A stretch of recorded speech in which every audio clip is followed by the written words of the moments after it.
Hello student, how are you and welcome to my channel learner Gudiya. So आज मैं आपको बताऊंगी about present indefinite tense and present past indefinite tense and इससे related मैं errors आज करवाऊंगी। So let's get started. ठीक है, प्रेजेंट इंडेफिनिट टेंस हम लोग इस व्यू से पढ़ेंगे ताकि हमारा एग्जामिनेशंस में जो क्वेश्चंस आते हैं एरर बेस्ड उसको ईजिली हम लोग आइडेंटिफाई कर सकें। ठीक है, विद अ ब्यूटीफुल ट्रिक। तो प्रेजेंट इंडेफिनिट टेंस के स्ट्रक्चर्स को हम लोग पहले जान लेते हैं। प्रेजेंट इंडेफिनिट टेंस का स्ट्रक्चर सब्जेक्ट प्लस V1 या V5 plus object plus complement इसका स्ट्रक्चर होता है। ठीक है, इसका फर्स्ट रूल है प्रेजेंट इंडेफिनिट टेंस के यूज का, वो होता है हैबिचुअल एक्शन। पहला क्या है? हैबिचुअल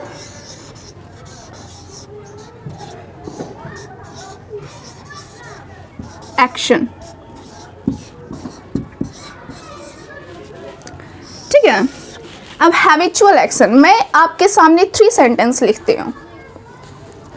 पहला,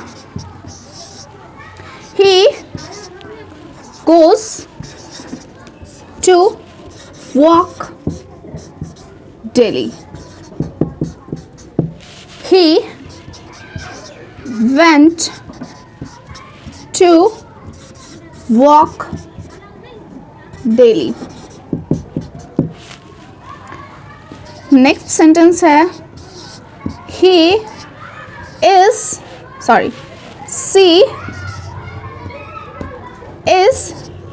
always blaming her mother-in-law. Next sentence is she is always go for a walk after meal. ठीक है, ये 4 सेंटेंस आपके सामने है। First sentence he goes to walk daily, ये सही है। दूसरा sentence he went to walk daily, ये गलत है। She is always blaming her mother in law, actually तो शो हो रहा है हैबिचुअल एक्शन ही कि वो हमेशा अपनी मदर को ब्लेम करती है। नेक्स्ट है she is always going for a walk after a meal, ये गलत है। जबकि दोनों सेंटेंस दिखने में सेम लग रहा है, बट ये सही है, ये गलत है। इसका क्या रीज़न है, चलिए हम लोग पहचानते हैं। ठीक है, तो अब जो है हैबिचुअल एक्शन को आइडेंटिफाई कैसे करेंगे, क्योंकि हम लोग कंपटीशन एग्जाम का तैयारी कर रहे हैं और कंपटीशन का मतलब ही होता है कि कम समय में हम लोगों को क्विक एक्शन देना होता है। तो इसके लिए बेस्ट है कि आप लोग हैबिचुअल एक्शंस के कुछ वर्ड होते हैं वो याद कर लीजिए, कुछ टाइम एक्सप्रेशंस होते हैं उसको याद कर लीजिए, जिससे कि हाँ अगर ये वर्ड सेंटेंस में होगा तो हम लोगों को एक बार में पता चल जाएगा कि हाँ ये प्रेजेंट इंडेफिनिट टेंस है। तो वो टाइम एक्सप्रेशंस लिख लेते हैं। टाइम एक्सप्रेशंस जो कि हैबिचुअल एक्शन को बताता है। सबसे पहले डेली, जनरली, यूजुअली, ऑफन, ये वर्ड्स आ गए। दूसरा सेल्डम, हार्डली, स्कार्सली। थर्ड हो गया हमारा एवरी डे, इसमें हम लोग ऐड कर सकते हैं क्या? Night, morning. ठीक है, every day, every night, every morning, every week, every month, every year. ठीक है। आई थिंक इतने ही टाइम एक्सप्रेशंस हैं जिससे कि हम लोगों को हैबिट्स का पता चल जाता है। तो अगर कहीं भी आपको डेली, जनरली, यूजुअली, ऑफन इस टाइप की वर्ड्स नज़र आते हैं सेंटेंस में, तो आंख बंद करके नहीं, मतलब कि आपको समझ जाना है कि ये हैबिचुअल एक्शन है और आपको उस सेंटेंस में प्रेजेंट इंडेफिनिट टेंस करेक्ट कर लेना है, ठीक है। तो अब देखते हैं इसका।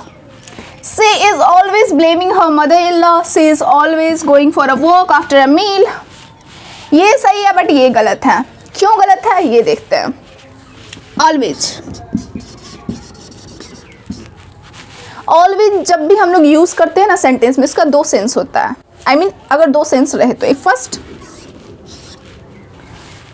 एक तो हैबिट को बताता है, हैबिट जो कि अच्छी बात है, और एक होता है इरिटेशन।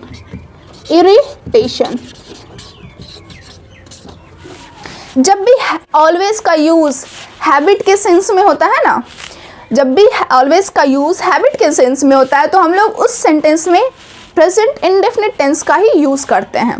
तो यहाँ पे जो सेंटेंस है, she is always going for a walk after a meal, ये तो हैबिट को शो कर रहा है कि हाँ जब भी वो मील करती है तो वो वॉक पे जाती है। तो इस सेंटेंस में हम लोगों को यूज करना होगा क्या, present indefinite tense. She always goes for a walk after meal. तो ये हमारा सेंटेंस करेक्ट हो जाएगा। बट यहीं पे सेंटेंस है she is always blaming her mother in law. ये सेंटेंस सुनने से ही लग रहा है कि अगर कोई औरत या फिर कोई भी लड़की अपनी मदर इन लॉ का शिकायत कर रही है तो एक्चुअली ये इसका हैबिट नहीं है, बल्कि ये किसी को इरिटेट कर रही है, और इस सेंस में इस सेंटेंस को बोला जा रहा है। तो जब भी आपको ऐसा सेंस आ जाए कि हाँ ये इरिटेशन टाइप का सेंटेंस है, तो आपको उसमें प्रेजेंट कॉन्टिन्यूअस टेंस का यूज़ कर, लाइक सी ऑलवेज स्पीक्स ट्रूथ, ठीक है। तो इस टाइप का सेंटेंस जो होगा, सी ऑलवेज स्पीक्स ट्रूथ, तो ये सेंटेंस हैबिट को बता रहा है, एक अच्छी हैबिट को बता रहा है। तो हाँ चलिए इसमें प्रेजेंट इंडेफिनिट का यूज़ करेंगे, बट वही नेगेटिव सेंस देगा, इरिटेशन का सेंस देगा, तो हम लोग ऑलवेज का यूज़ कॉन्टिन्यूअस में करेंगे, ठीक है।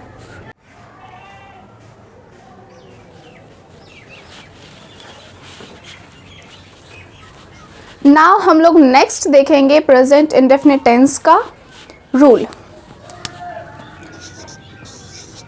सो फर्स्ट तो आपने देख लिया हैबिचुअल एक्शन शो करने के लिए। नाउ नेक्स्ट हमारा होगा, जब भी कोई भी एक्शन हमारा फिक्स्ड होता है फ्यूचर के लिए, जब भी हमारा एक्शन फ्यूचर के लिए फिक्स्ड होता है, देन हम लोग प्रेजेंट इंडेफिनिट टेंस का यूज़ करते हैं, ठीक है। फॉर एग्जाम्पल मैं कहूँ, सबसे पहले लिख देते हैं fixed action of future.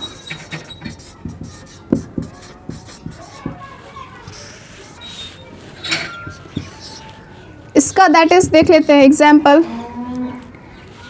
PM Narendra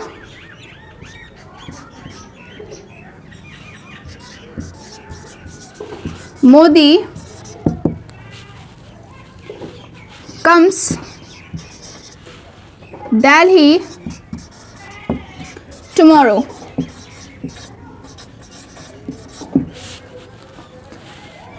दूसरा सेंटेंस लिखते हैं, PM Narendra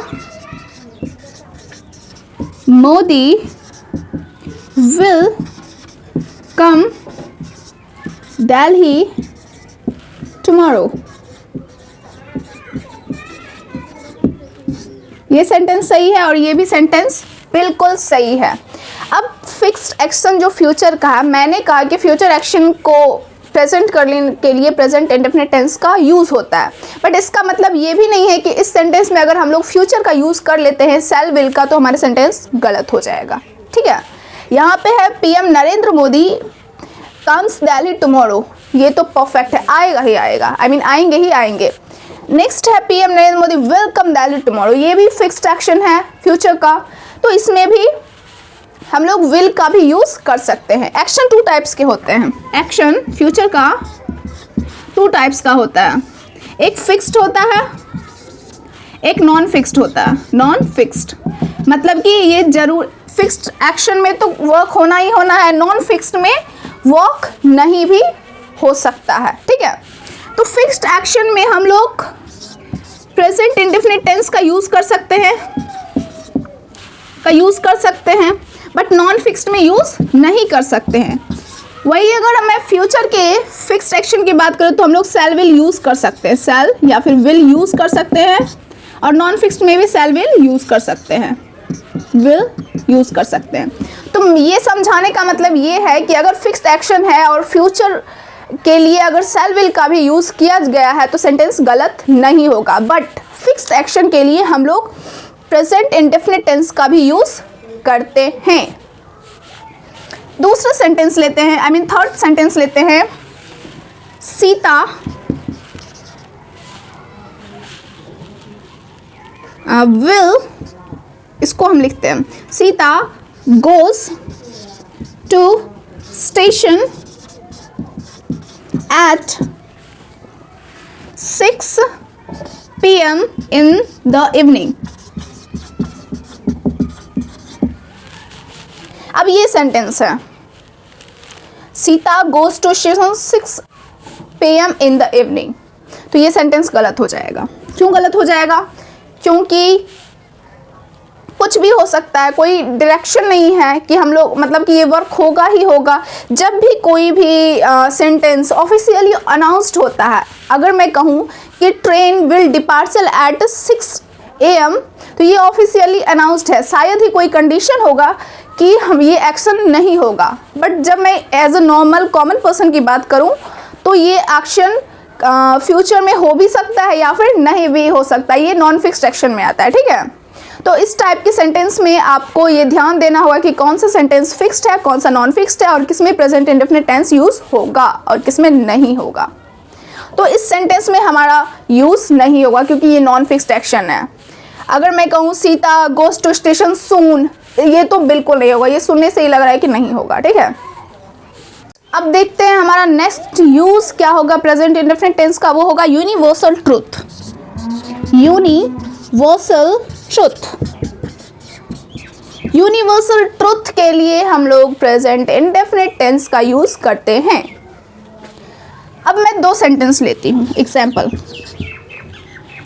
the earth moves round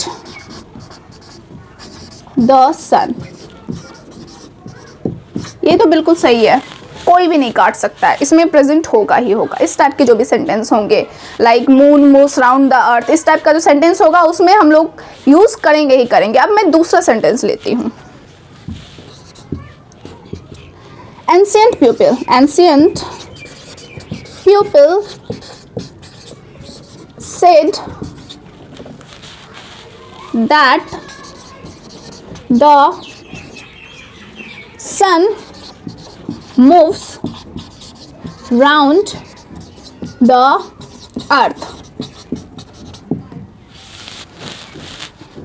Ancient people said that the sun moves round the earth। क्या ये सेंटेंस सही है? बिल्कुल सही नहीं है, गलत है। अब गलत कैसे है ये देखते हैं। एंशिएंट पीपल, ये एंशिएंट पीपल का कहना था कि the sun moves round the earth, मतलब एंशिएंट पीपल के कहना था कि सन जो है अर्थ के चारों तरफ घूमता था, ठीक है, घूमता है। ये हमारा प्रेजेंट नहीं है, ये यूनिवर्सल ट्रूथ नहीं है, अभी तक तो नहीं चला रहा है ना ये धारणा। तो जो पास्ट की चीज़ें हैं वो यूनिवर्सल ट्रूथ नहीं है, इसलिए ये गलत होगा। और इसको सही कैसे कर सकते हैं हम लोग, तो यहाँ मूव्स के जगह मूव्ड लगा देंगे, तो ये हमारा सेंटेंस क्या हो जाएगा? सही हो जाएगा। यहाँ तक तो समझ में आ गया। अब देखिए स्ट्रक्चर की बात करें तो नेगेटिव भी होता है स्ट्रक्चर, और प्रेजेंट इंडेफिनिट का इंटेरोगेटिव भी होता है। तो नेगेटिव हम लोग कैसे बना सकते हैं, लेते नेगेटिव स्ट्रक्चर बनाने के लिए हम लोग नेगेटिव के लिए डू या डज नॉट प्लस V1 का यूज करेंगे, एंड इंटेरोगेटिव के लिए हम लोग डू सब्जेक्ट डू या डज लिखेंगे। पहले डू या does plus subject plus V1। ठीक है, इसमें सब्जेक्ट पहले आ जाएगा। तो ये हमारा प्रेजेंट इंडेफिनिट टेंस का नेगेटिव स्ट्रक्चर हो गया और इंटेरोगेटिव का यहीं पे हम लोग बना के देख लेते हैं। ये मान लीजिए हमारा प्रेजेंट इंडेफिनिट टेंस है। इसका अगर हमको नेगेटिव बनाना है, present PM Narendra Modi does not come Delhi tomorrow हो जाएगा। अगर इसको इंटेरोगेटिव करना होगा तो does prime minister Narendra Modi comes Delhi tomorrow, इस टाइप का हो जाएगा। इंटेरोगेटिव नेगेटिव बनाना होगा तो does PM Narendra Modi not come Delhi tomorrow.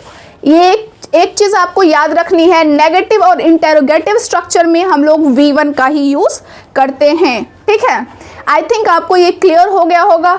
सो आज के लिए इतना ही। Thank you so much. अब हम लोग मिलेंगे नेक्स्ट वीडियो में, वो होगा हमारा पास्ट इंडेफिनिट टेंस।